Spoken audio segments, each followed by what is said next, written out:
You're watching SABC News live from Johannesburg, and these are your headlines at this hour. AmaZulu Traditional Prime Minister Reverend Thulasizwe Buthelezi has been relieved of his duties by King Mosizulu Gazweletini. Acting Gauteng Premier Lebogang Maile is today expected to visit the family of the 22-year-old woman from Eldorado Park, just south of Johannesburg, who was shot at her home. All of us are in mourning. He was a great Prime Minister who served the nation as Prime Minister, Finance Minister. He was somebody who was a visionary, who did a great deal for the country. World leaders are paying tribute to the late former Indian Prime Minister Dr. Manmohan Singh. He passed away on Thursday night at the age of 92.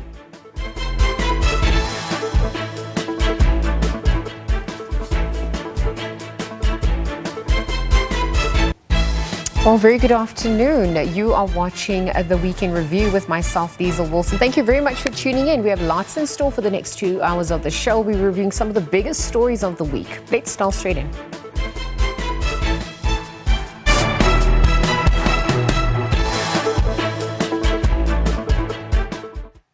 Well, starting things off, the axed AmaZulu Prime Minister Thulasizwe Buthelezi says he heard of his axing through the media and has not spoken to the Zulu King, Mosizulu Gazweletini. During a media briefing just earlier in Ulundi, Buthelezi said that he will await confirmation for the monarch of his removal from the position, but insisted that there was no disagreement between him and the king.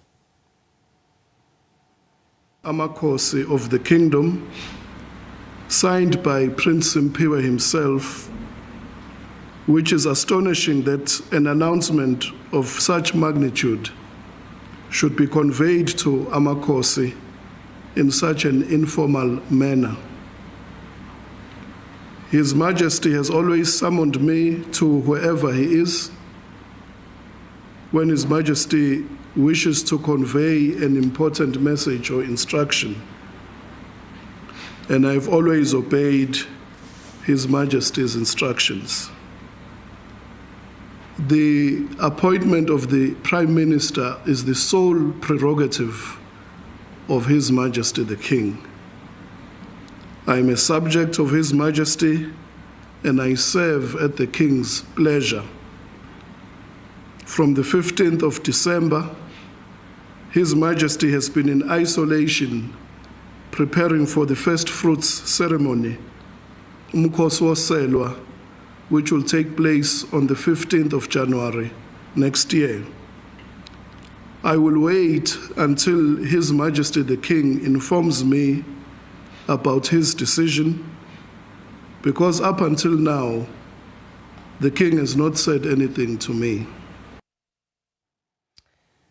Meanwhile, in other news, acting Gauteng Premier Lebogang Maile is today expected to visit the family of the 22-year-old woman from Eldorado Park, just south of Johannesburg, who was shot at her home. Maile says he's deeply disturbed by the senseless killing of the Gauteng traffic warden, allegedly by her boyfriend, who is a police officer. Now, according to police watchdog IPID, the suspect fired several shots through the window at the woman's residence on Thursday. He then fled the scene and also shot himself.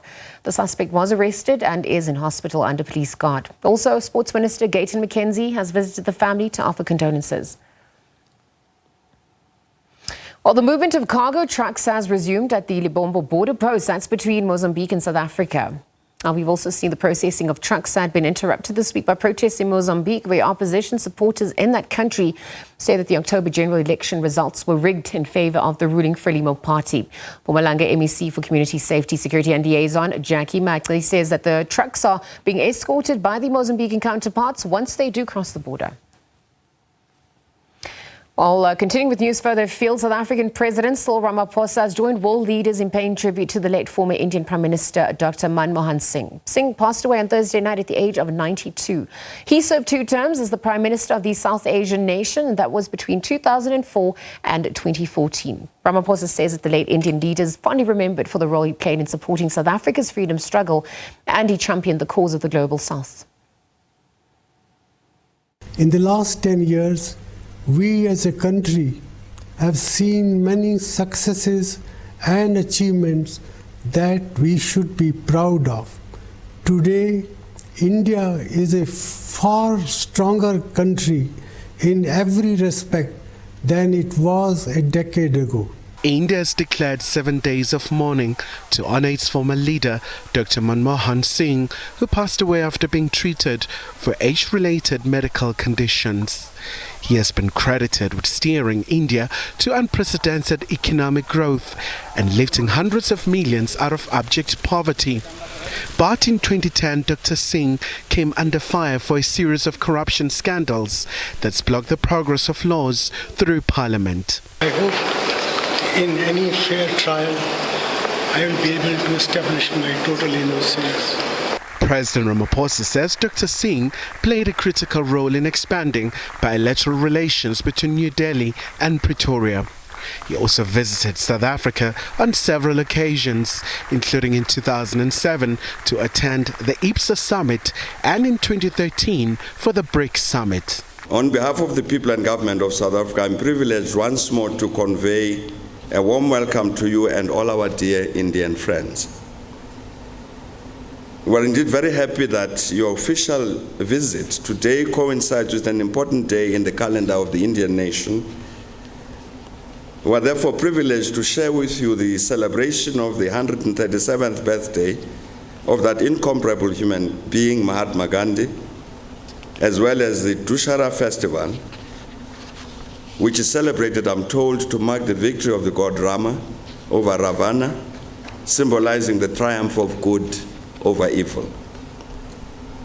I'd like to take this opportunity to wish you, Your Excellency, your delegation, the people of India, as well as all Hindus here in South Africa and all over the world, the very best on this important day. Indian Prime Minister Narendra Modi has led tributes to Singh, saying his commitment to the nation and its development has always been appreciated. He will always be remembered as an honest man, a learned economist, and a leader who dedicated himself to reforms. All of us are in mourning. He was a great prime minister who served the nation as prime minister, finance minister. He was somebody who was a visionary, who did a great deal for the country. Singh is survived by his wife and 3 daughters. Kyle Kumalo, SABC News, Johannesburg.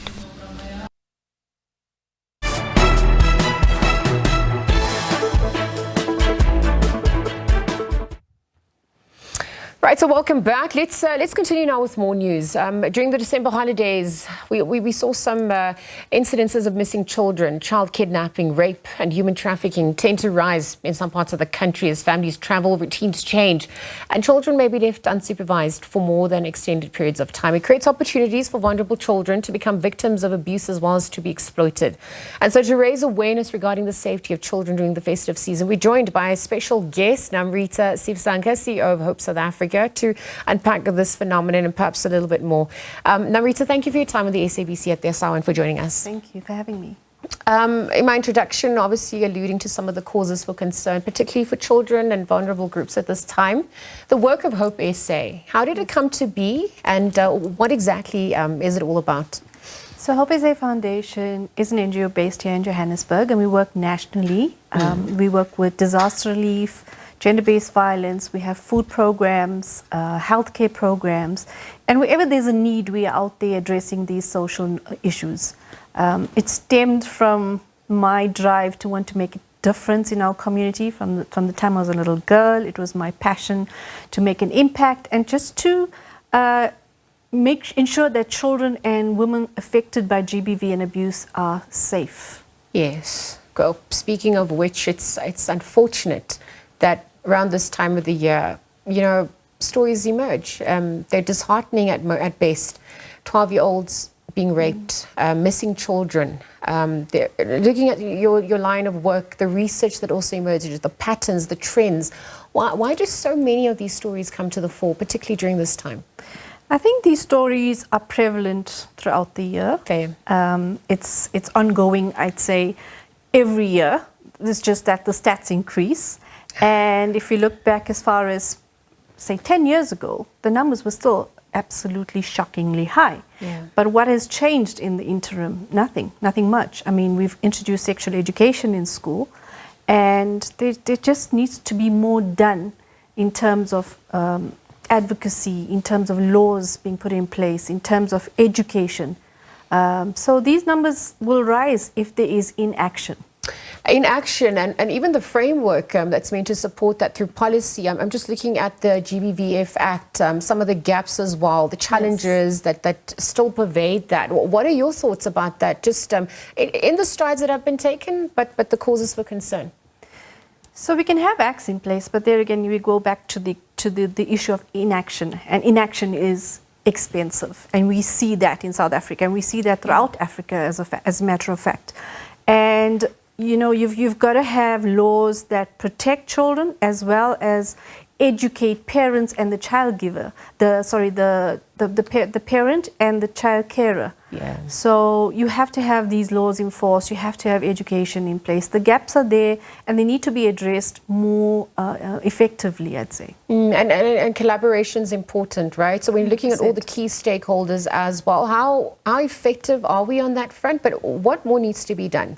Sure, there's a lot that needs to be done. Yeah. If we look in comparison to other countries, I'd say Africa has one of the highest rates of child abuse, of teenage pregnancies, whereas countries like Switzerland and Sweden have lower rates. And if you try to correlate and see the factors that influence both, you'd see that education is the number one factor that influences abuse, influences child rape. So once we get our education system and our need for education to be priority, then only will factors start decreasing. Now, Marita, I want to fast forward to what happened this week, Christmas Day. We had briefings around the country about, you know, the number of births and babies that had been born. But there were alarming stats coming through. In KZN, 3 15-year-olds giving birth. And in Mpopo, there were 13-year-old girls. Statutory rape is basically what that is. Talk us through the causes for concern. Yes, there was a reporting that the numbers had decreased, but 31 from 50 in Limpopo, for example. These are disheartening stats for our nation and what it's reflecting about us at large. 100%. You know, it is shocking. And I also read about the story where a little girl at the age of 13 was pregnant and her mom threw her a baby shower. Yeah. So it starts off with your upbringing, your cultural norms, your environment that you're growing up, the community, it starts there. And once parents and the community at large begin to address these issues and see and address the disparities and the myths around contraception, around abuse, then only will we start to see change. You know, in the Eastern Cape, I think there's a high prevalence of rape and childbirth. And there's a high prevalence of poverty as well. So you see those factors coming into play. So there's a lot of work that needs to be done in various sectors. It's not just one sector. It's intersectional. Exactly. Yeah, and there's obviously also systemic issues, as you alluded to. I want to look at another cause for concern, because we're speaking about parents and legal guardians. There are also child-headed households that is a reality in South Africa. How do they begin to keep themselves safe? What are their options in terms of survival? I think it's quite limited because out there we have NGOs who are working in communities and there's not enough.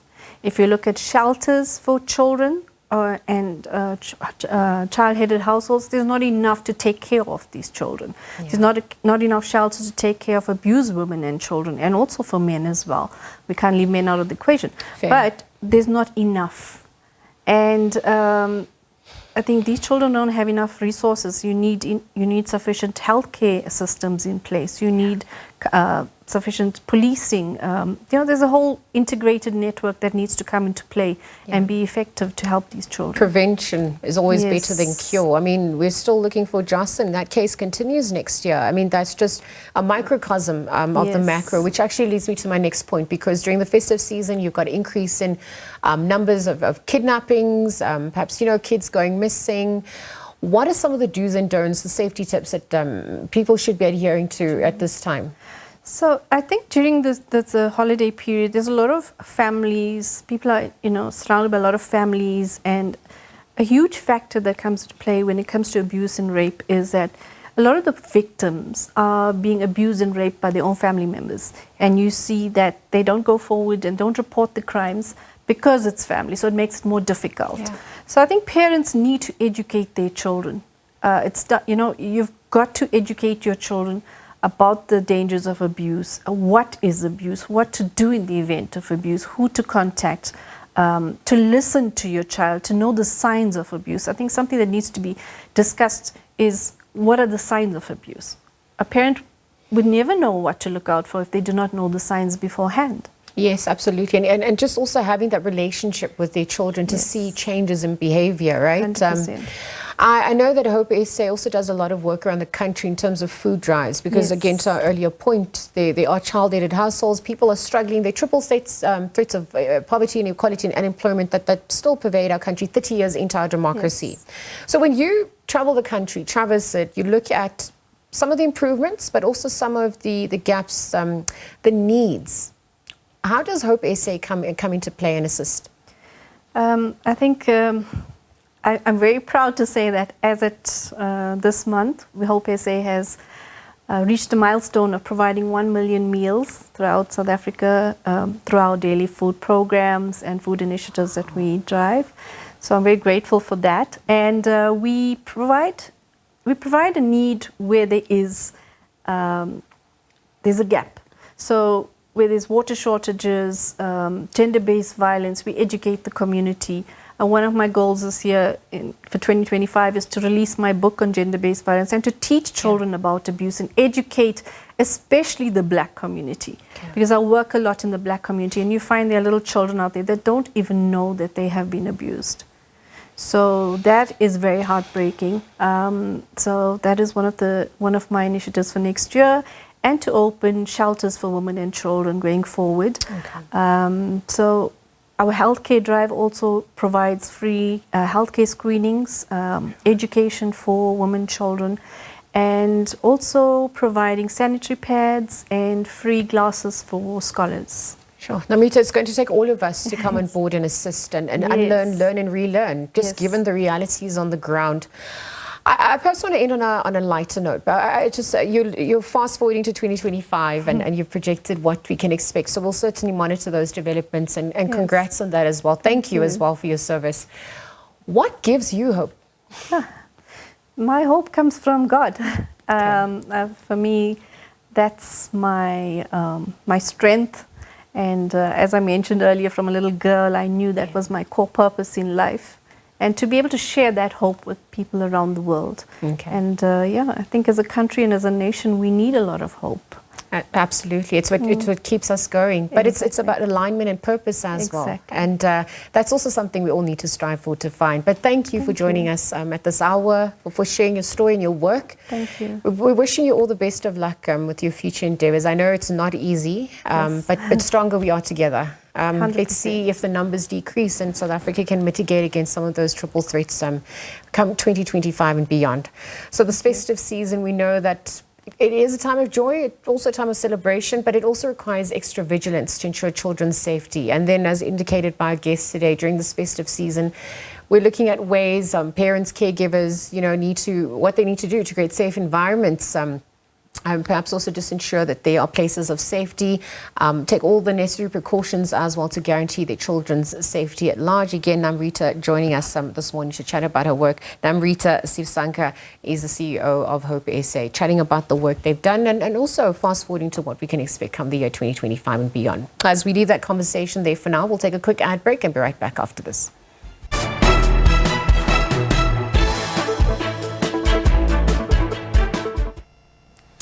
The week in review continues now. The signing of the BELA Act has made grade R compulsory for all South African children. It's a significant step towards improving access to early childhood education. But whilst this move aims to provide a stronger foundation for learning, it does raise some pressing concerns and questions about the readiness of schools, as well as the availability of resources, the capacity of the education system at large to handle this transition. And so this afternoon, joining us to discuss about these important issues are James Dlebe, Director at the Department of Basic Education, joins us virtually. We've also got Matekanye, General Secretary of the National Association of School Governing Bodies.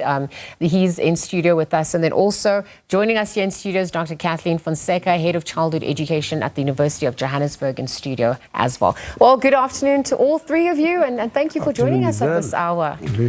These are pertinent discussions, given where our country is and also where we envision ourselves going forward. It's going to take all of us to do the work. So let me start with James. James, thanks for also joining us there virtually. Festive's greetings to you as well.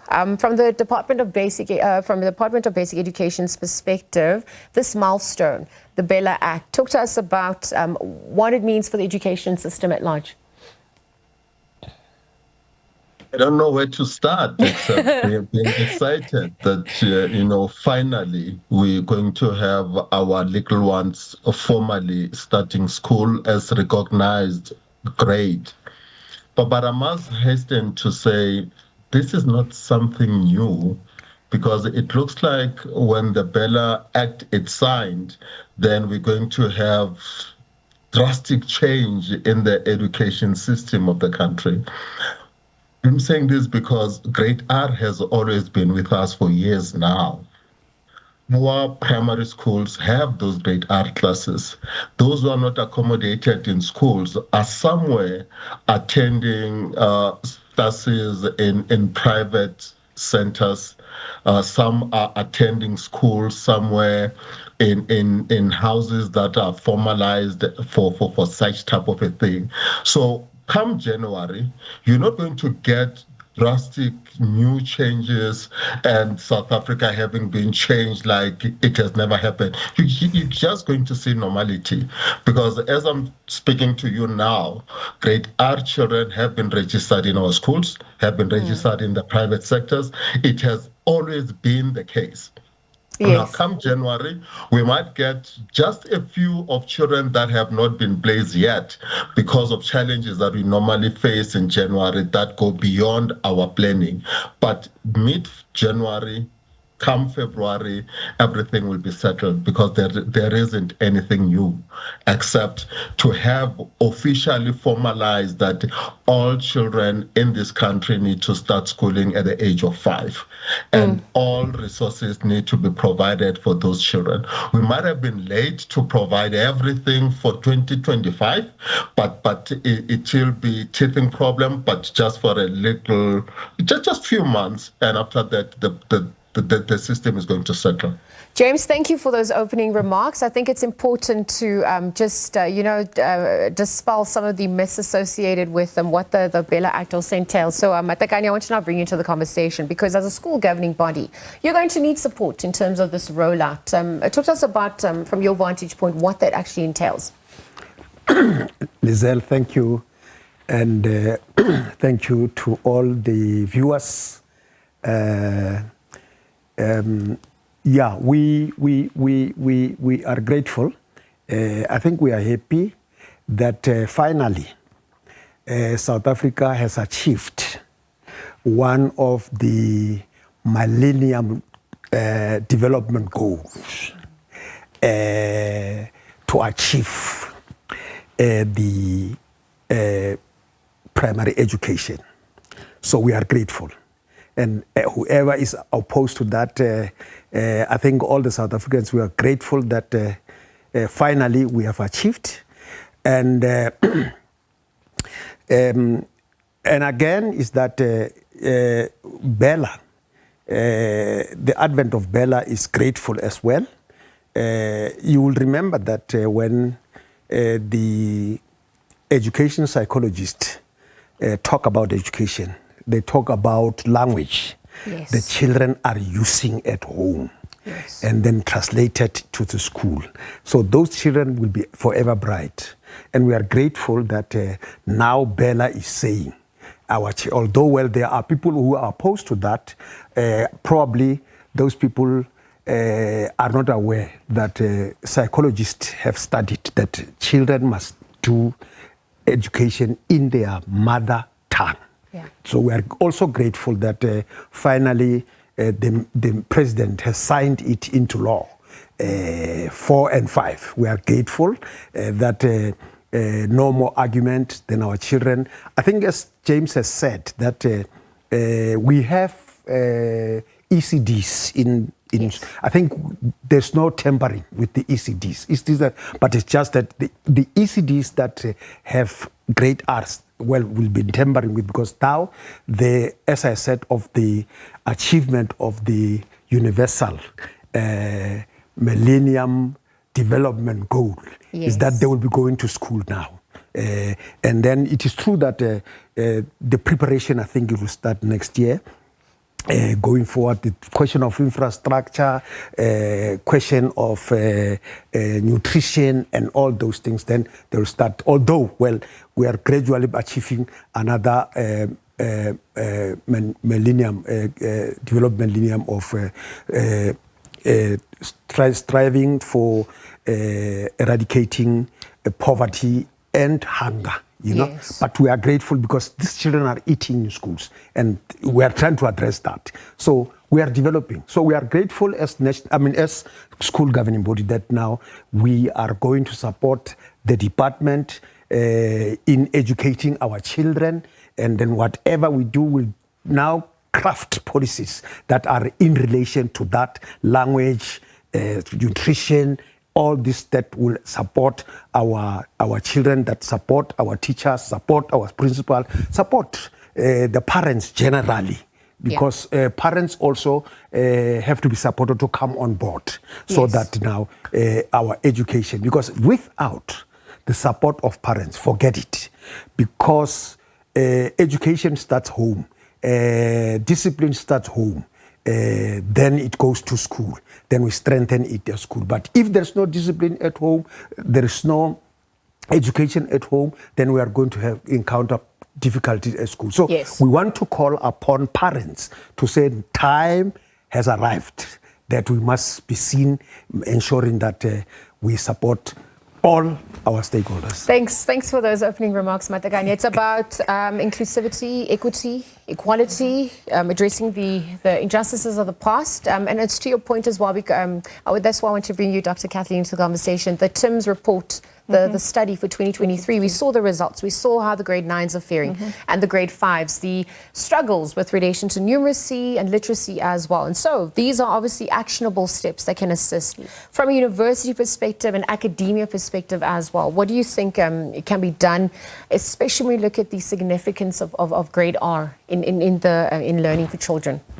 So I think in the teacher preparation, initial teacher preparation programs, there should be a greater focus. I know with our foundation phase program at UJ, we do train our teachers to be able to teach grade R as well. And it's not just, from grade 1 up until grade 3. So they are fully qualified to teach grade R as well. And mentioning, the TIMS results, we know that maths learning difficulties can start as early as 3 to 5 years. So it brings in, to question the quality of our ECD centers as well. We're taking a right step now with including the grade R and having more control over that and making sure that quality teaching and learning is taking place there. And I think from a university, from initial teacher education, our program should focus more on training teachers how to develop early numeracy and literacy skills, because what research has shown that these are predictors of it sets a child for course. So if a child in grade 9 is struggling with basic maths questions, it most probably started prior to grade 1. So grade R is very crucial to focus on early numeracy and literacy.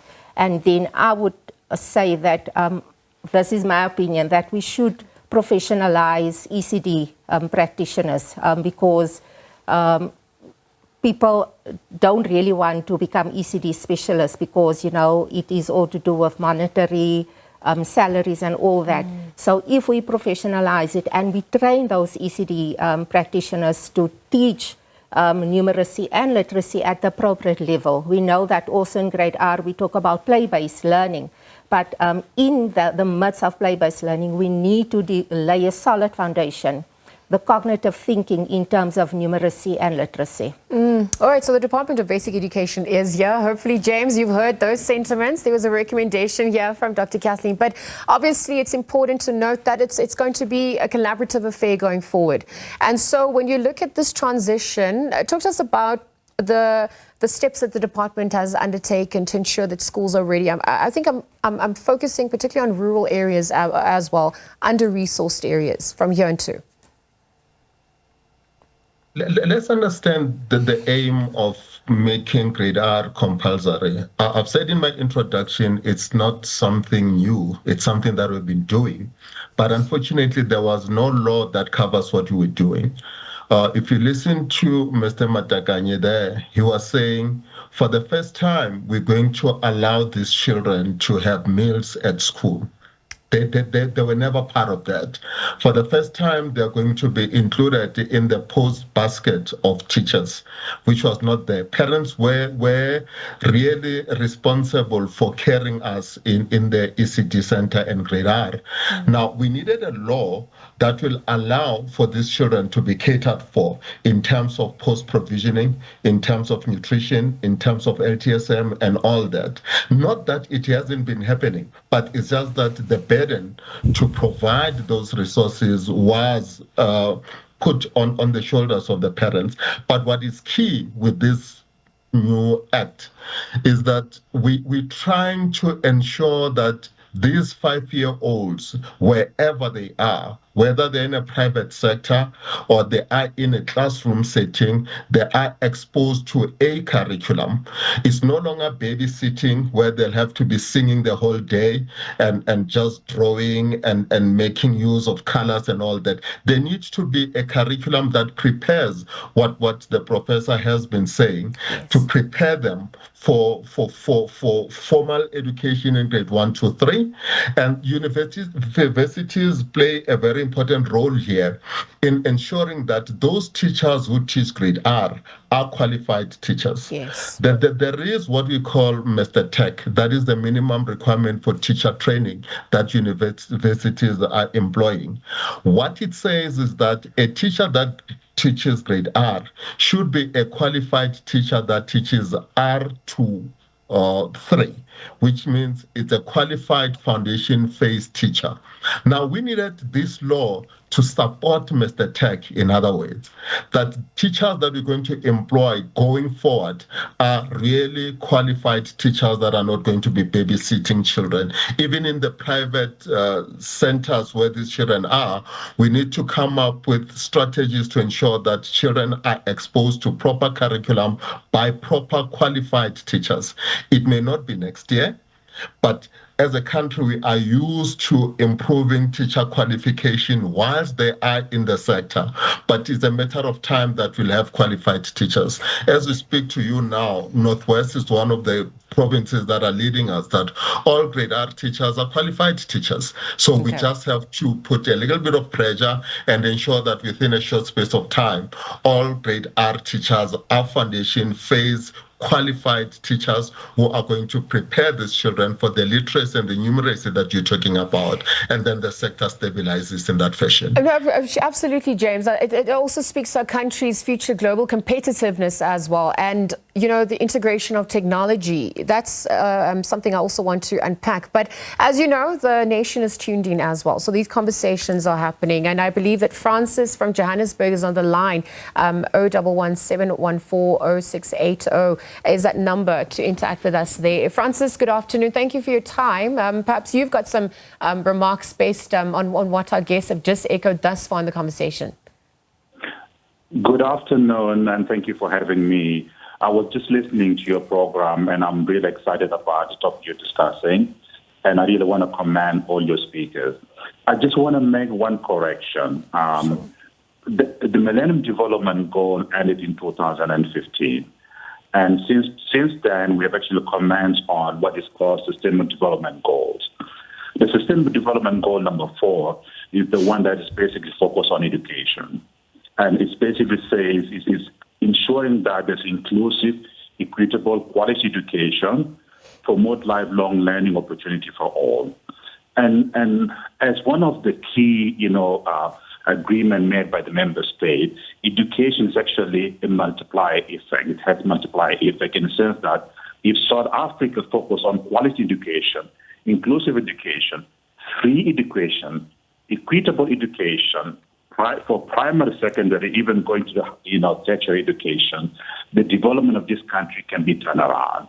And so it's important that we remain current in terms of focusing on the SDG, using education, SDG 4 as one of the accelerator to promote development of this country, because quality education makes a big difference for everyone. It's about human capital development. And I just want to make that contribution in terms of what your contributors are saying on the TV. Thank you very much. Francis from Johannesburg, thank you for sharing those sentiments, and thank you for also that correction. So the SDG goals now that we're looking at in relation to what's transpiring now. Matakanya, from your perspective, interacting with the parents and the community at large, what has been their response to the BELA Act being signed in? What are they saying about all of these developments as well? No, the parents are really happy that finally BELA has been signed in its totality. And you'll remember that the president excluded 4 and 5 and gave those who were opposed to the BELA to bring better solutions. And then that 3 months has just ended this month, I believe. Then finally, they never brought any alternative. Then finally, the BELA bill is signed in its totality. And we are happy because, as I said earlier on, is that the majority of children in this country have been taught through foreign language or through foreign languages. 2 foreign languages. Afrikaans is not a foreign language. Through English, Afrikaans is one of the indigenous languages. But the rest of the 12, the rest of the 11, because 12 has been there altogether. It's just that it's been signed into law now. The sign language. Yes. Yes, and then the rest of the languages have been not taught in our schools, and we also based on the geographic location and perhaps also what's spoken within that community, which is also important to note, right? That's correct. Yes. Now, and we are also saying, as I earlier on indicated, that now psychology indicates very clearly that a child who studies his or her own language, that child will not have difficulties in learning. Now, and what we are saying is that we really want to call upon the government and we want to call upon the department to ensure that they improve. And Kathleen is here because they must also help us to improve all the languages. Eastern Cape has already started, I believe, teaching in Xhosa, yes, in Xhosa, and which is very, very important. Then, and I think we'll be grateful because when you look at accessibility of education, all these children access education in South Africa. However, then there are a lot of children who broke away along the way, and sometimes then we may blame the poverty, we may blame the condition under which they live and all those, forgetting that the language is also a problem. So we believe that now, as everybody is happy that now language is, yes. When we talk of equality, then we'll be talking equal South Africans learning in their own language. So we are grateful, and as National Association of School Governing Bodies, supporting school governing bodies, we are going to ensure that we push the support. Dr. Kathleen, on the back of what Matakanya has just echoed now, what policies or frameworks need to be put in place to ensure that the quality of this rollout is not compromised from grade R and beyond? So definitely there is, the language policy, there is the mother tongue instruction that I know the Department of Basic Education is also rolling out for grade 4. But also in the foundation phase, kids are being taught in most schools in their mother tongue. So yes, I think so. From my perspective, it is, education system is just as good as the quality of its teachers. So for me, it is to focus on getting quality teachers into the classrooms, and so that we do not compromise the quality of teaching and learning, and that quality teaching takes place, that time is not wasted, especially in grade R, and that teachers understand the mandate of the importance of the grade R. Causes for concern regarding resources, capacity as well, even just this 4IR revolution. What are you witnessing on that front here? So definitely, so I know there are a lot of schools that has started with implementing, the coding and robotics in the school. So I think as early as grade R, as I said, in grade R we focus on play-based learning, and that will just help in terms of getting kids to understand these skills at their level, just an introductory level to coding and robotics. What do we mean by coding at a grade R level? So because there is a curriculum that is scaffolded in that way, so that kids can so that teachers in grade R can lay a foundation for kids in coding and robotics. I know there are it is already happening in grade R classes where kids are being exposed to coding and robotics, looking at your 4IR skills in terms of critical thinking, which you can, in a very playful way, engage children in critical thinking, in problem solving. When they play on a jumping jungle gym outside, they are engaging in problem solving, getting up and getting down. So it is just how we think outside of the box and how to engage and develop these skills in a grade R classroom. Time. It's an invaluable resource. We've run out of time. I know there's so many more questions and answers at this point, but I want to thank you all, including Francis, for joining us in this discussion. Wishing you all the best of luck as well, come 2025 and beyond. I know that we're looking at the gaps, but obviously also celebrating the strides that we have, undergone 30 years into our democracy, and perhaps also bringing the gaps, mitigating against the triple threat. So we'll have to leave that conversation there for now, unfortunately, but the move to make grade R compulsory, it's a necessary step as well for South Africa's education system at large. And again, as I just mentioned, challenges remain. The collective effort of government, educators and community and various other stakeholders, even the private sector, will be key to its success. Again, thank you to our guests this afternoon for their valuable insights. James Glebe, Director at the Department of Basic Education, Matakanye National Association of School Governing Bodies, as well as Dr. Kathleen Fonseca, Head of Childhood Education at UJ. We'll leave that conversation there for now and take another ad break and be right back after this. Welcome back. So we're going to continue now. As we approach the end of the year, many people find themselves reflecting on their financial habits during the festive season. And while celebrations bring joy, they can also lead to overspending, as well as leaving individuals and families struggling as they enter the new year. So today we're joined by Thembisa Luthuli, a certified financial planner, who will be sharing some insights on effective budgeting strategies and how to prepare financially for 2025. Thembisa, good afternoon. Thanks for joining us here on the SABC at this hour. Good afternoon, Liesl, and good afternoon to the listeners. Thank you for having me. Well, festive greetings from all of us here to you. I want to look at the current situation and the current trends as well. As we near the end of the year, what are the stats telling us about the consumer spending trends in South Africa? Are we seeing a shift towards increased savings, or is overspending still a common phenomenon during this festive season? Unfortunately, yes. We're still seeing a lot of people spending way more than they should. We're seeing a very much decrease in savings. We still have less than 1% of people having savings, and people gambling and spending more than they should. So we're still facing that problem, unfortunately.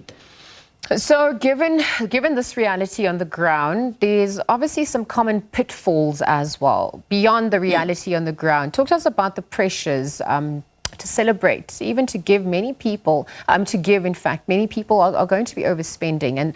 And so those financial pitfalls, would you outline them for us, and how can we avoid them? So oftentimes when it comes to festive season, closer to Christmas, your New Year, or the holidays, we face a lot of financial pressures when it comes to gifting, family expecting more food, traveling, or even just going overboard when it comes to celebrations. We see a lot of people doing traditional and cultural festivities during this time. So there's obviously that expectation of spending more than what we usually spend during the year because of those expectations, especially for those who don't live at home, who will go to the villages. I mean, people there are expecting you to come back with either new things, a lot of money, with a lot of food, more than what we are used to. So those are some of the things that people face, and oftentimes you are faced with those pressures, but your salary or whatever income that you have is not matching the needs that you face. A conscientizing of sorts also needs to happen. So as we delve into budgeting strategies at large, as families prepare for the new year, what are some of those strategies to be recommended at this point to help them manage their finances effectively during this festive season and beyond? So it's very important. I think that one thing that we miss as people is doing reflection and also communication before we even sit and say let's budget. We fail to reflect from the past activities or for the past experience. So it's very important to sit during this time when we are left with only a new year, and after that it's school opening. First, reflect: what have I done in the previous few weeks or even last year that I shouldn't have? How would I have done better? Where did I overspend, and where I did not plan to overspend on, right? What took most of my money? Was it traveling? Was it food? Was it gifting? And because reflection helps you to identify where you spent your money most, it then helps you to realize also maybe what do you value most. If you spent more money on gift or food, it might be a good opportunity then to start creating your values, because remember, we budget according to what we value more. If we value spending time with family, you might find that you spend a lot of money on your family. If you value traveling, you might find that you would spend a lot of money on traveling. So once you reflect it, then it's easy for you to identify your key values, and your key values will then direct you to how then you can budget for the new year and for things that are going to come. And budgeting requires mainly two things: for you to have the right mindset, but also communicate with those people who are around you and those really your money get affected by. So I think we avoid communicating about money, but it's very necessary. So sit down with your family, not necessarily disclose how much you get, but more like communicating: this is what I can afford, this is what I can't afford, these are the boundaries. It's more like creating boundaries and controlling the expectations that some families may have. Then you do budget as a family. This is how much food we can buy, these are the clothes that we need to do, school fees should be this how much. Then it helps you identify what you can afford and what you can't afford. And it's also important to prioritize expenses, particularly with January approaching. I mean, Yes. various expenses come on the horizon, and so prioritizing spending becomes important. Some tips or advice on that front? So it's very important when we're prioritizing expenses, especially, let's say you're a person with children. So things like expenses for school, your stationery, your school fees, your uniform. It's important for these things to be at the top of your list. I know in South Africa, before you will hear people say in January we won't have food. I think people have gotten smarter to say when they do groceries, it's last them until end of January. But your food, things like your basic needs, paying your school fees, paying your water and electricity, paying your bond, if you've got a bond, or your rent, things that require you to have your basic comfort should be prioritized when you are budgeting, and then you see the rest of the things. But once you have prioritized things like your school fees, your stationery, it's very important. Education and empowering ourselves is also key. And so those financial tools available, I mean, beyond the traditional methods, you've also got online tools. Perhaps you could outline some of those specific budgeting tools or even apps that you could recommend for individuals as they head into the new year, and how these resources can assist them in tracking their spending, setting up financial goals as well. Okay, so we are so lucky to live in the technologically savvy era, right? Things are exposed to us. We've got so many technological tools, things like that you can use for budgeting. There is a tool called 22/7. I think it is powered by Old Mutual, where you are able to see all your accounts. You are able to budget on that app. Things like your Easy Equities, where you can start investing as little as 100 Rand. It also has an academy where it teaches you about basic savings. It teaches you about different investment. It teaches you how to invest and as well as how to budget.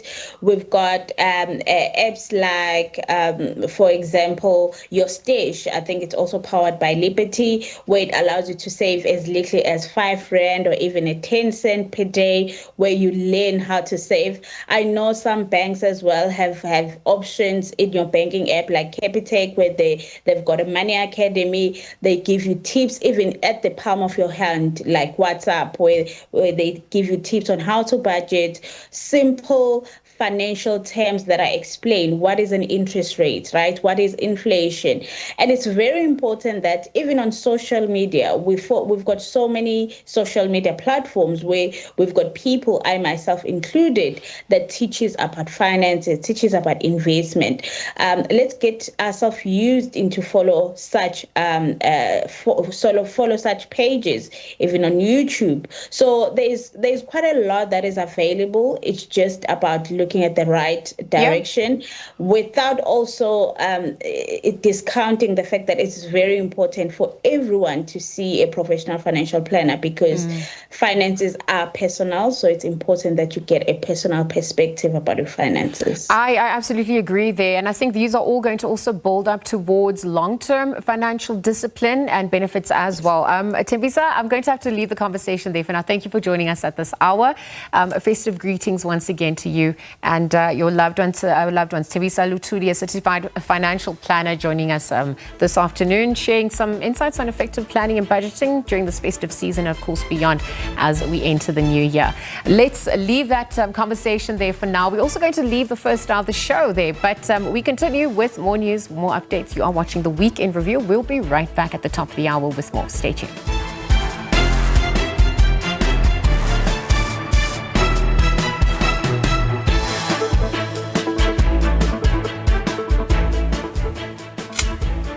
You're watching SABC News live from Johannesburg, and these are your headlines at this hour.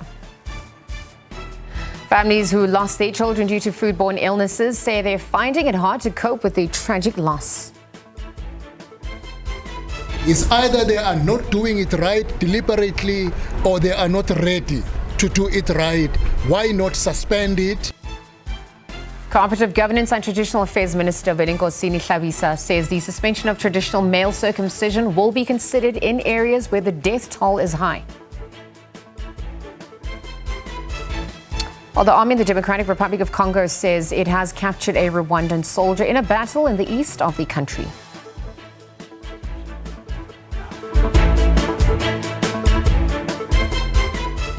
Well, good afternoon. If you've just tuned in, you are still watching the Week in Review. We are live from our studios here in Johannesburg, and I am Liesl Wilson. It has been an eventful week, an eventful year as well. But the conversations continue, and you can keep the conversation going by sharing your own thoughts and your own comments. Interact with us on our social media platforms, but also just giving us a call on our studio line 011 714 0680 or 81 or 011 714 0682. So on that note, we're going to delve straight into some of those stories we can expect for the South Show.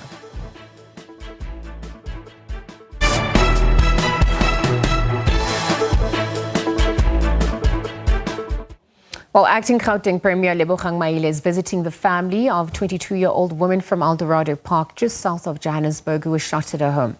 Let's listen into that. And we said today is reserved for the family. We will, as the provincial government, come back to deal with the issues in a civilized way with all the different stakeholders that are involved in fighting crime. Okay, thank you, Premier. Colleagues, can I request that we're going to take questions? If you do have questions, please introduce yourself, the media house that you are from, and then your question. Tomaga Jones. He said he's live. Are you live? You guys are live. Okay, do you have questions? Okay, let's start with the gentleman. Good afternoon. Please introduce yourself and the media house. I'll come to you, Pule. Good afternoon, Premier. Aldir van Heerden for Aldos FM. Pop Crew sent out a statement and they're justifying the incident due to mental health illness. And they're saying this is a clear sign that how much mental health issues are within the police services. How are we going to now deal? Because you just mentioned now that he's been said, it's alleged that the accused said that he's been protected by his union.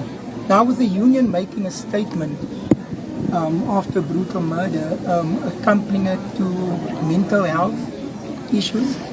Yes, we know mental health issues is a lot within our country, but is that justifiable? There is no justification for what has happened, and we refuse to understand.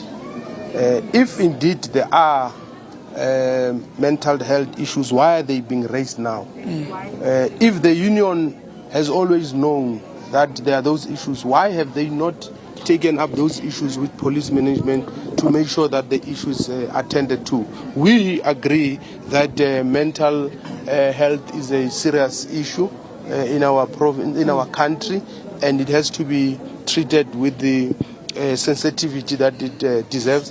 But we can't, without even getting any doctors' reports, and we are told about that. I think for me, it's jumping the gun. I think for me, it's insensitive, and I don't think any union would want to pit itself against the people.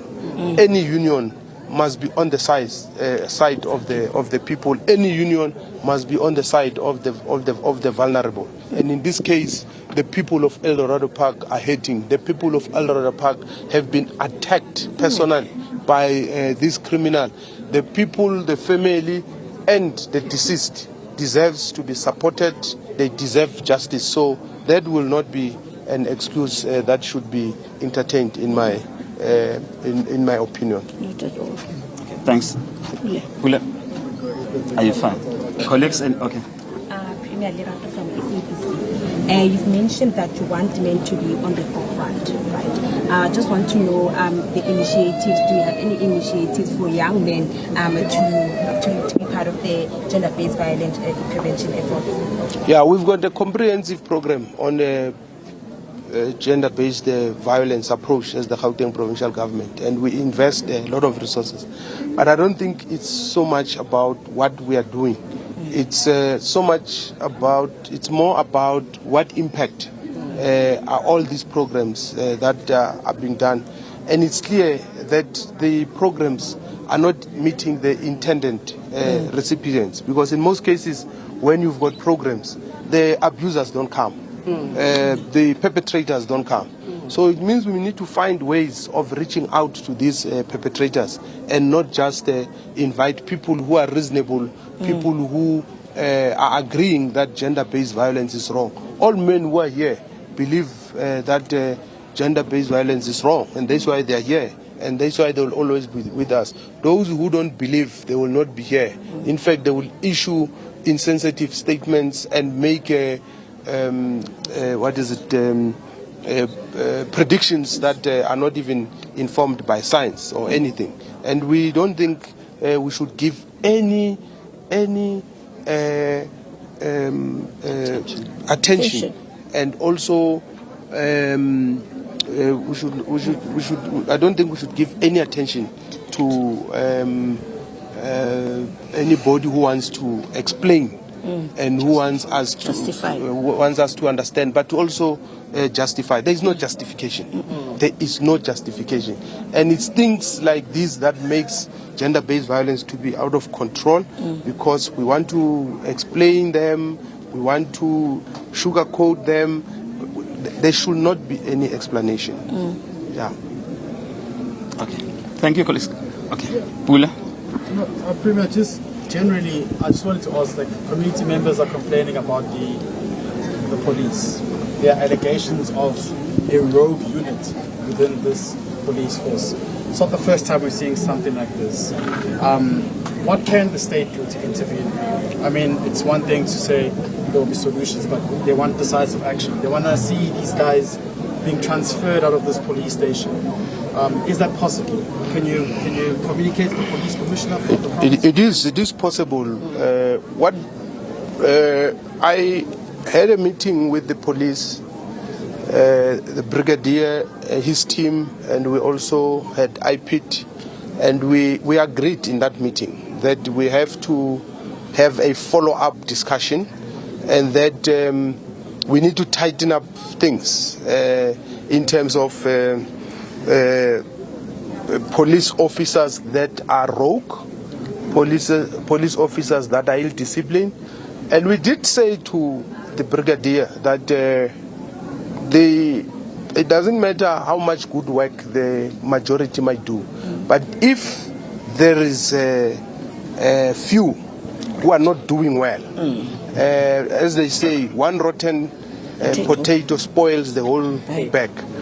It is for that reason that we want to rid off the police such elements, and that's why a rogue criminal coward like this one, who even wanted to take his life, we must make sure that we make an example and others can see.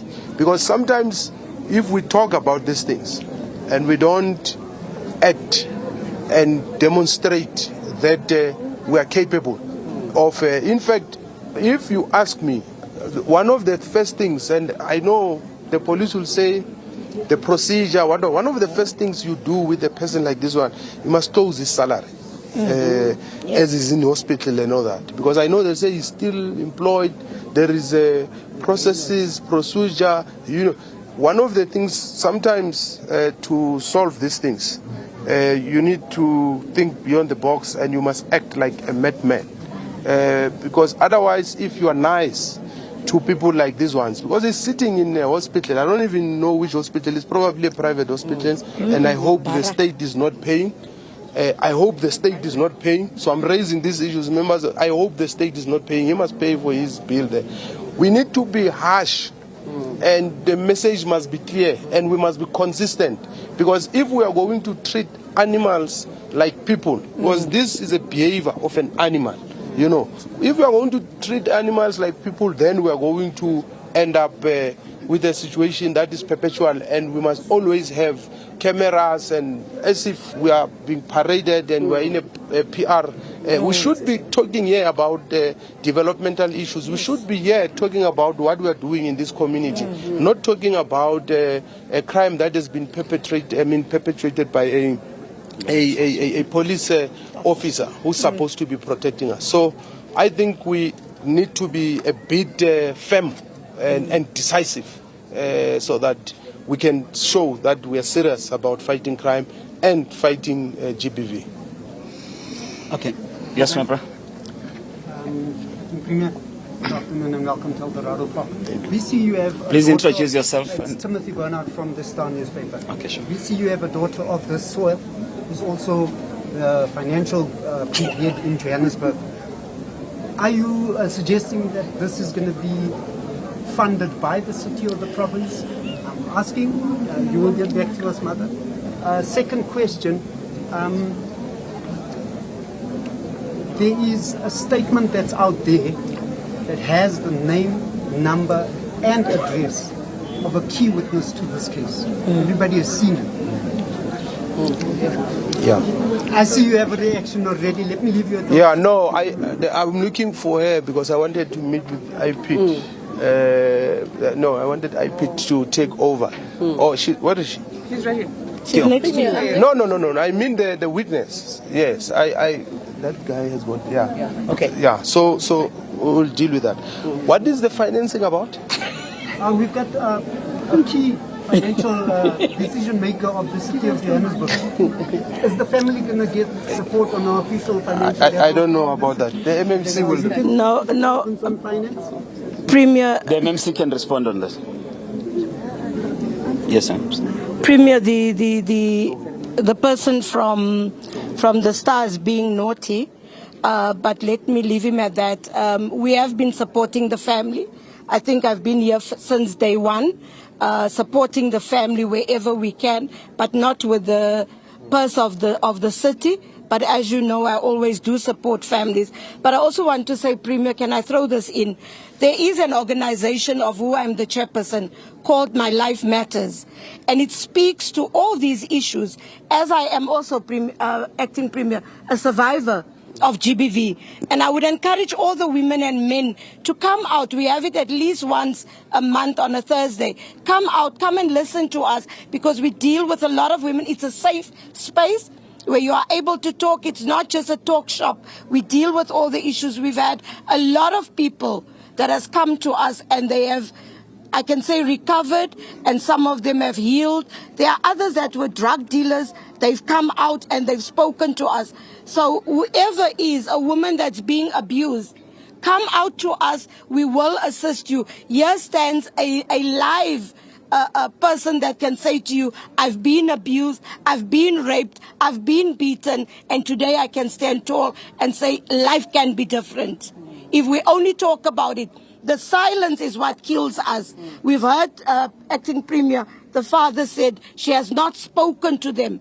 So I say my life matters, thus I have spoken out. So can we do that? I thank you. Thank you, ma'am. Will the city or the province help with the burial of, that was my question. Yeah, what we'll do, we'll have what we call a ceremonial funeral, because she was a traffic warden. As to what are those details, I think the department will discuss with the family and all that. That we can confirm, ceremonial family. Oh, there you have it. Acting Gauteng Premier Lebogang Maile visiting the family of the 22-year-old woman from Eldorado Park in the south of Johannesburg, who, of course, was shot, as we understand. We'll monitor those developments. That press is continuing now. But we're going to leave it there and take a quick ad break and be right back after this. Right, welcome back. So today on the show, we are not only putting the week in review, but we're also extending it to the year in review. What a year it's been, defined by general elections, formation of the Government of National Unity here on the home front, but obviously over half the world also underwent their own polls in 2024. It included some of our neighboring countries, Botswana, Namibia and Mozambique as well. Of course, a country which in the aftermath of the announcement of the election results continues to make headlines. And so to discuss these issues and more, I'm joined here in studio by SABC News senior politics reporter Debo Mugoba, and on the line, our international news editor Sophie Mogoena. Good afternoon to the both of you, and thank you for joining us at this hour. Debo, I'm going to start with you on the political front. It has been an illustrious year, to say the least. I think it's safe to say that the general elections and the formation of the Government of National Unity were some of the top stories. Well, you want to walk us through what transpired on that front? Well, good afternoon, Lizelle, and good afternoon to the viewers. Thanks. Yes, indeed. The national election, or the general election, was one of the, I think, top story for us as not just as the politics desk, but as the entire South Africa. But you would understand that, I mean, there were other side issues, other side stories. For instance, if you look at South Africa now celebrating 30 years of democracy, of which I think we didn't really celebrate that 30 years of democracy because it was cowed down by the fact that all political parties were preparing for the general elections. So 30 years of democracy, you would recall, I mean, Sophie would tell you that, I mean, in 2013, when the AU Commissioner, chairperson of the AU Commission, Dr. Nkosazana Dlamini Zuma, came up or conceptualized something called a letter to Kwame Nkrumah in 2063. What is going to be happening in 2063? The Africa that they wanted. So I thought maybe in South Africa would have written a letter to Nelson Mandela and say, in the next 30 years, in 2044, 2064, this is how South Africa would be looking like. But we didn't do that. So I thought we didn't really celebrate the 30 years of democracy. But the general elections, yes, indeed, was the biggest story of our lifetime in South Africa. I mean, looking at all the political ramifications emanating from that elections. I mean, Yes. for the first time, the ANC dipped below 50%. Yes. We're being euphemistic when we say dip below 50% because it clearly lost elections. And some in the ANC would say it dipped below 50%, but they're still in charge. But that was not the case, really. I mean, they lost election. And there were also many unprecedented events that happened preceding that and also following that. I just want to take a listen to this clip of our president accepting the election results. Let's take a listen in. What this election has made plain is that the people of South Africa expect their leaders to work together to meet their needs. They expect the parties for which they have voted to find common ground, to overcome their differences, to act and work together for the good of everyone. Our people have spoken. Whether we like it or not, they have spoken. Warata lausarati. I mean, we were present for that announcement, and I'm just even thinking about the build-up to the elections, the court and legal challenges that preceded, you know, the also challenging of the IEC as well, and then obviously the caucusing that was happening amongst the different parties. We're trying to understand what this GNU or this future is going to be looking like. From a political standpoint, from the political desk standpoint, how do you think we fared on that front in terms of the coverage? Well, I think in terms of the coverage, you would recall, I mean, Lizelle, that elections are a political project. Yes. So the politics desk was then called to the fore to make sure that these elections are well covered, and I think we exceptionally did that. If I may to take you back to what Janet Love said at some point during when they were announcing the election results. She commended the SABC for the first time since I joined the SABC. I've never heard the commission of the IEC commending the SABC for the job well done. And that on its own can't be divorced from the politics desk. As I was saying, that elections are a political project. So the politics desk delivered. We conceptualized what stories to do, what stories to tell during those elections. You see, the 2024 elections really wanted politicians who would capture and who would electrify the democratic electorate. And I think once the electorate is electrified, it's then charged to participate in these elections. Then you need to make sure that you discern truth from falsehood. You discern fiction from facts. And I think we've done that. And that's why at the end, we have what was said by the commissioner of the IEC, that the SABC, and for many young men and women at the SABC, I think everyone needs to doff their head for them. They've done an exceptional job. In an era of misinformation and disinformation, it became particularly important to undergo the correct processes. And as a political reporter, senior one for that matter, I mean, for people who are not privy to what is happening in the newsroom, perhaps even the behind-the-scenes work, the midnight calls, what did that entail this year for you on that front, leading up to the elections? See, I always say, Lizelle, I mean, you know, journalists, you know, there is only one thing for us as journalists. Your credibility is our currency. Yes. You have to be as credible as a toddler. You have to be as credible as a hungry stomach. A hungry stomach doesn't lie. Yeah. You have to be credible. And I always say you can't have a journalist that is not credible, because you will end up being a rumor monger. I mean, a conveyor belt of rumor monger and false news. So we made sure that we tell the South African story, especially the politics story, from the perspective of US South Africans, as opposed to what I think as a journalist. We interpreted news, and we told what we understand to be news, not what we think should be news. Yeah, absolutely. I even want to look at how the relationships between political parties and leaders change, right? We had the introduction of independent candidates as well. And we saw the official opposition as the MK also coming through, whilst the GNU obviously taking shape to that effect as well. How do you think that relationship with the media also played out this time round? Well, it was a bit tough. It was a bit tough, really. But I think at some point at the end, some political parties realized that they can't sell their story. They can't sell what they want to sell to the electorate without the usage of the media. And they had to be either nice to the media and, of course, be credible to the electorate.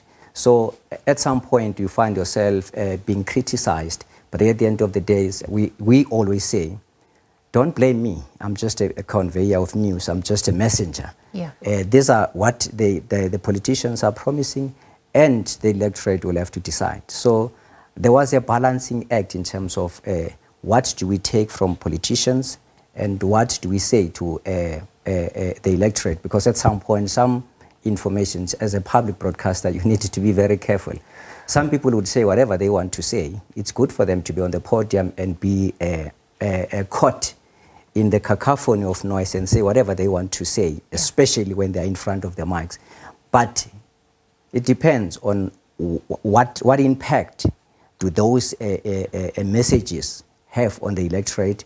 And of course, as a public broadcaster, for instance, we've got hate speech. Some people would say whatever they want to say, so we need to discern all those things. Debo, that was our role in democracy, in the democratic project as well, particularly during these 30 years.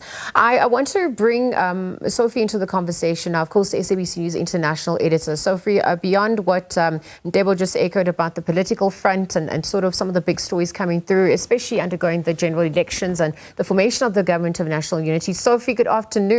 We're looking at some of the standout stories for the year on the international front. What did you observe in that front? What stood out for you? Well, I think South Africa's case at the International Court of Justice in January, where South Africa used the available international law to try and hold Israel accountable and try to stop the killings in Gaza, where many innocent women and children were killed, either by those attacks or refusing aid to be delivered to those who needed aid and medical attention. And I think South Africa, taking that case, became such a huge international story. And even our competitors at the global level, some of them were criticized because on the day South Africa was making its presentation, some big media houses, globally broadcasters, didn't broadcast that the presentation by the South African team. But the next day, when it was Israel, they were all there taking live feeds, beaming the Israel presentation to the whole world, which speaks to exactly why South Africa took that case to the international court. This injustice and not a fair play in the world, playing itself not only in relation to politics or the global economy, but including the media. And therefore, I think that was a strong message. Fortunately, SABC was there.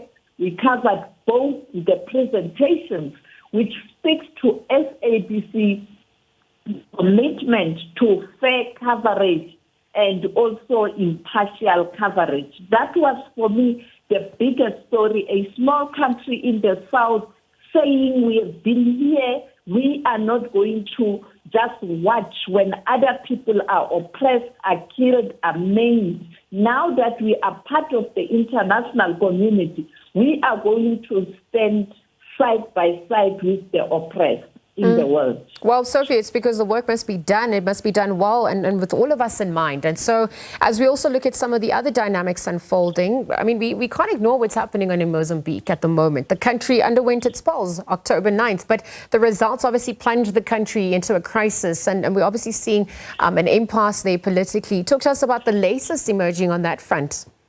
Again, on Mozambique, because we plan ahead. We knew there were going to be elections around the world. And when you look at our coverage, all those elections that were very important, be Russia, be the snap elections in the United Kingdom, on the continent, in America, we were there. And now the same with Mozambique. We started covering Mozambique even before elections, looking at what's likely going to happen.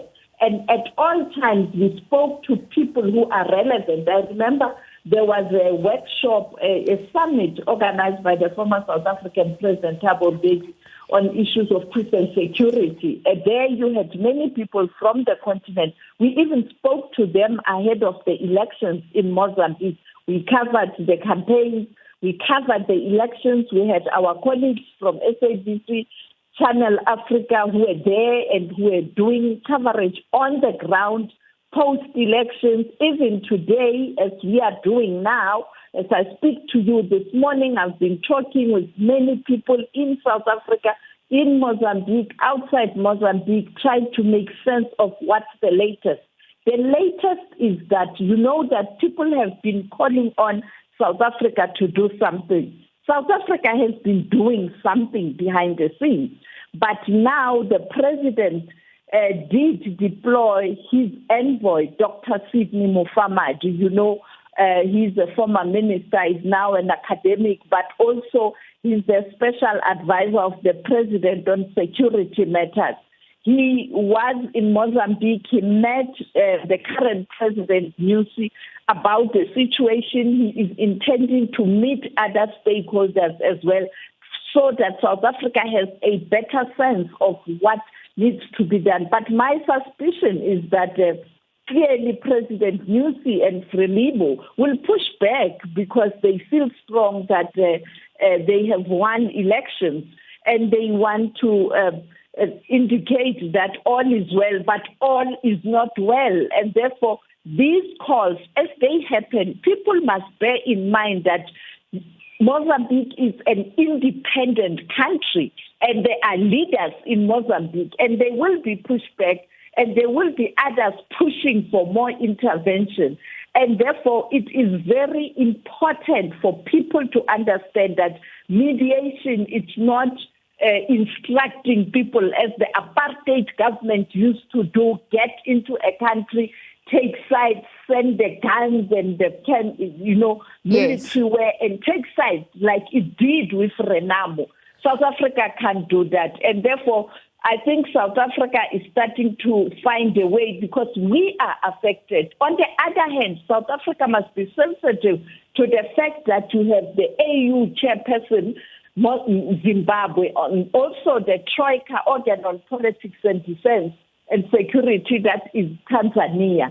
And therefore, you don't want to be seen as a big brother in the region. But we, as a country, are affected in terms of trade relations and people-to-people relations. And therefore, South Africa is taking that diplomatic approach to try and see what can be done. But I can tell you, Mozambique is insisting on the 15th there's going to be an inauguration. On the other hand, the other leader, who's now official opposition, Mondlane, is saying he is going to intensify the protest. For now, he has called on his supporters to stop until he gives direction, which will be a build-up to the 15th, where he is also going to declare himself as the president of Mozambique. So this matter is very, very delicate. People can grandstand saying, yes, South Africa did the same with Zimbabwe. Blah. It's not as easy as all that. So, Faith, absolutely. There's still more questions and answers at this point. Just for the interest of time, and thank you for speaking to the developments in Mozambique at this hour, I want to turn our attention now to another neighboring country, because Mozambique, in sharp contrast to what happened in Botswana, there was a peaceful transfer of power following the October 30th elections. You also managed to speak to the president. Botswana, there was a smooth transition. And the president, when I spoke to him, Duma Boka, indicated that they will respect international law, they will strengthen relations with neighboring countries, including South Africa. He even spoke about that matter that was troubling South Africa and some people in Botswana, because supply chain was affected in relation to the vegetables and fruits that are being exported to Botswana. Let's take a listen at what he had to say. We have a relationship, a neighborly relationship. South Africa is our trading partner. I think Botswana is South Africa's biggest trading partner. So we offer them a market. We, together with South Africa, will sit down and determine what our interests are, what their interests are, and how we can move towards each other and find some workable accommodation in terms of which we will agree. If there is a ban, because we want to protect an industry that is only emerging, this is how we want it done, and it is known and it is accepted. You heard some sentiments about ending that export ban of South African agricultural goods, And Debo, let me bring you back in. Sophie's echoed a lot, and I know that politically it also affects us here.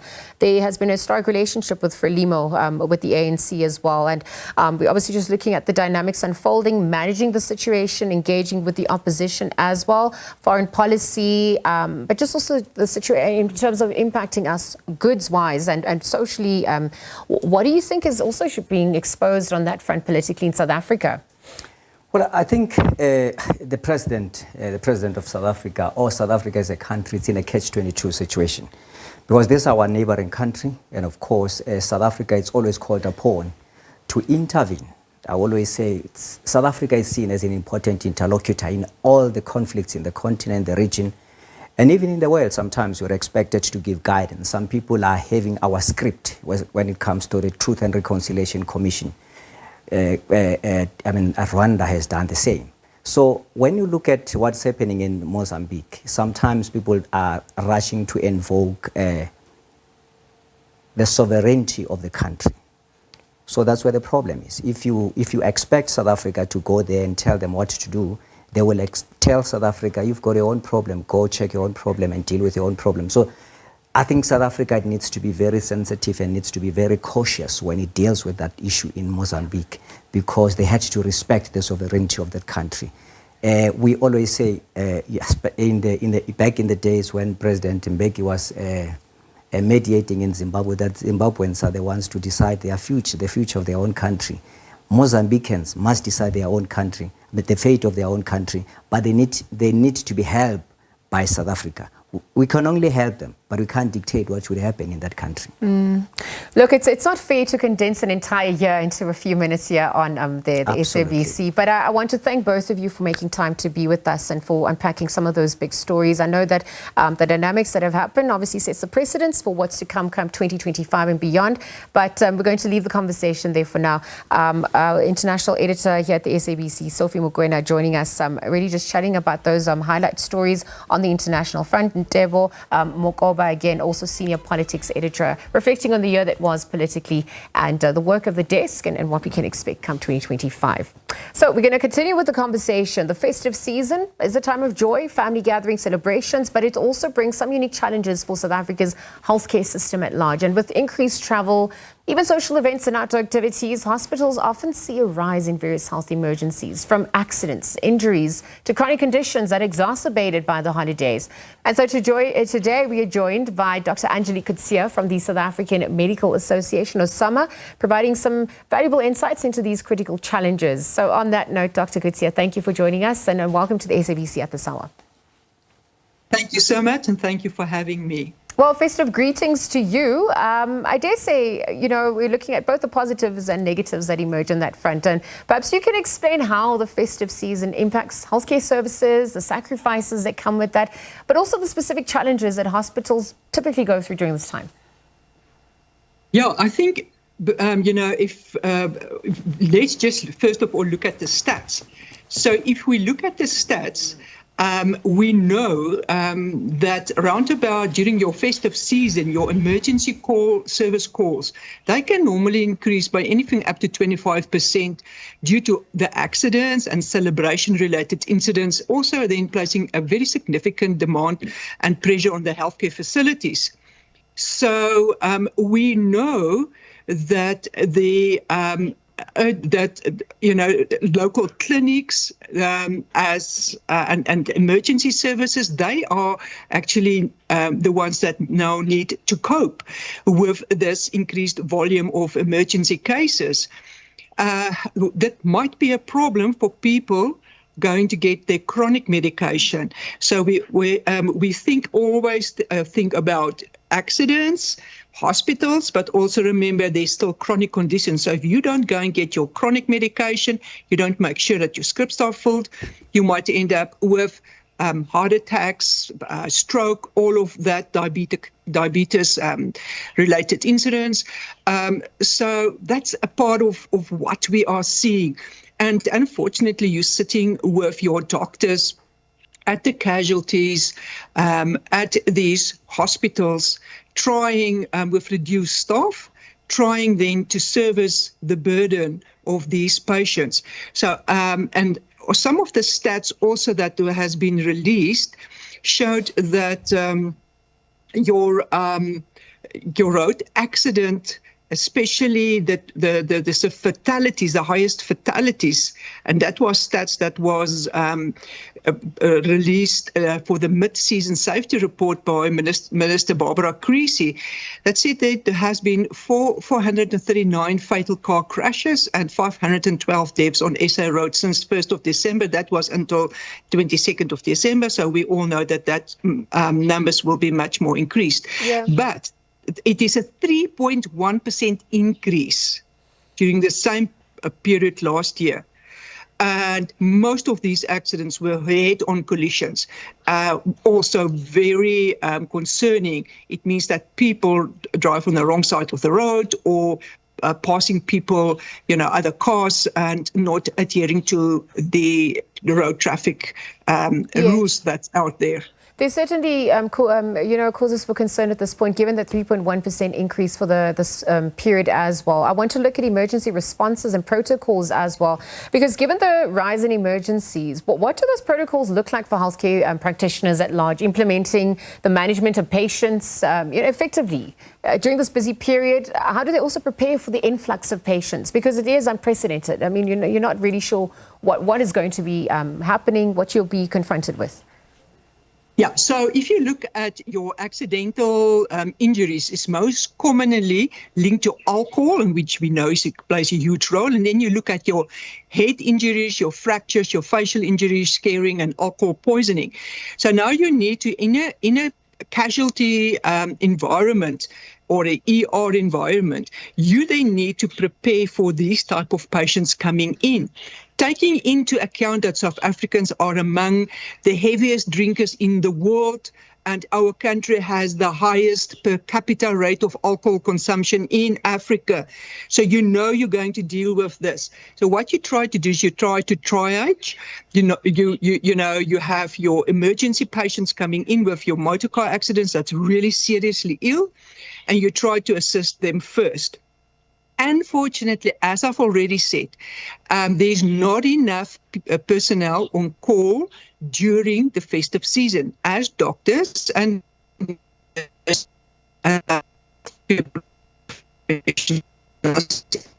everyone else also needs a break. Listen, most of the times you will have young doctors, inexperienced, sitting there, placing a huge mental burden on them. There's another thing. We only talk about trauma during the festive seasons. We don't see government taking the heads on during the year. It's always during festive season. And there's not enough preparation.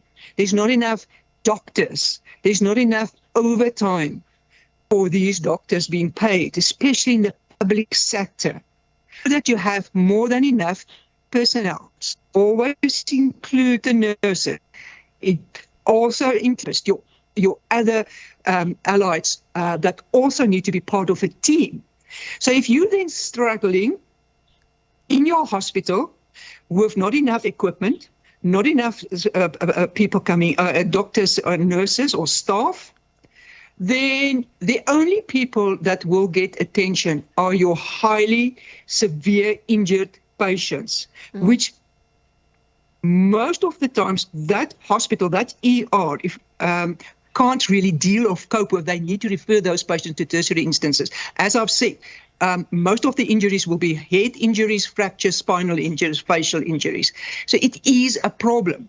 And we don't talk about it the media only, and we are very thankful for the media, because the media brings and highlight this once a year, but during the rest of the year, there's nothing. I don't even know whether we've got a trauma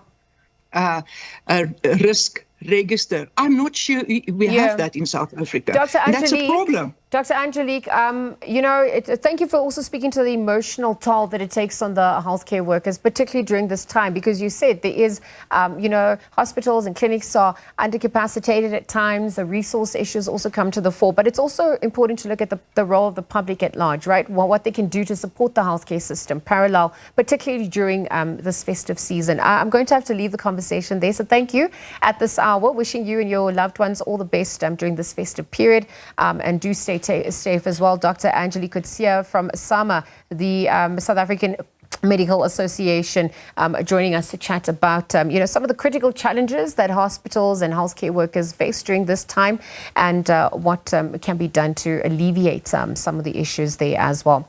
So again, we are reflecting on the year of 2024, and as 2024 draws to a close, platforms like TikTok and YouTube, they've transformed how South African talent is discovered, celebrated, and even consumed. From musicians and influencers to podcasters alike, these spaces have allowed creators to bypass traditional media and connect directly with audiences. And so today we are delving into how creators are using these platforms to help shape culture and also change the creative landscape at large.